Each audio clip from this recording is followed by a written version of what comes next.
السلام عليكم، ازيكم يا حبايبي؟ عاملين ايه؟ النهارده معانا اكله تحفه. معانا رز بالخضار، بطاطس محمره، وفراخ دبابيس، فراخ معموله كنتاكي. نسمي الله ونقول المقادير. معانا بصله كبيره مبشوره، وطماطمايه مبشوره، نحطهم في الخلاط، في درق الخلاط يعني، وننزل عليها بهارات: ملح وفلفل وكمون وبابريكا وكركم، ومعلقه بصل باودر وتوم باودر، ومعلقه بهارات فراخ، ومعلقه ورق لورا باودر. هننزل كلهم في الخلاط كده عشان يطعموا سوا. نحط عليهم معلقتين كاتشب، معلقتين دبس رمان، معلقتين زيت، وربع كوباية لبن أو زبدية. نخلطهم كويس في الخلاط. نشقق هنا دبابيس الفراخ بالشكل ده علشان التتبيلة توصل لها.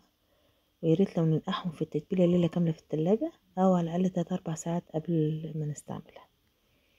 نخلطها كلها كويس بالتتبيلة كده، ونضمن انها دخلت جوا في الشوق كلها بتاعتها. نعمل بقى الدقيق اللي هنقلي فيه. معانا حوالي كوباية دقيق أو كوباية ونص دقيق، عليهم معلقة بيكنج باودر، ملح، فلفل، ورق لورا، توم باودر، بصل باودر. هنخلط كويس قوي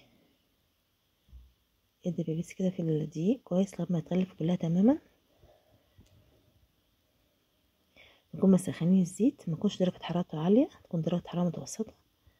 هننزل بالدبابيس فيه عشان نضمن انها تستوي، ما تتحمرش قبل ما تستوي بالشكل ده. وما بتخلص بنقدمها مع بطاطس محمرة ورز بالخضار. أكلة تحفة. متنسوش تشتركوا في القناة وتقولوا لنا رأيكم. مع السلامة، بألف هنا.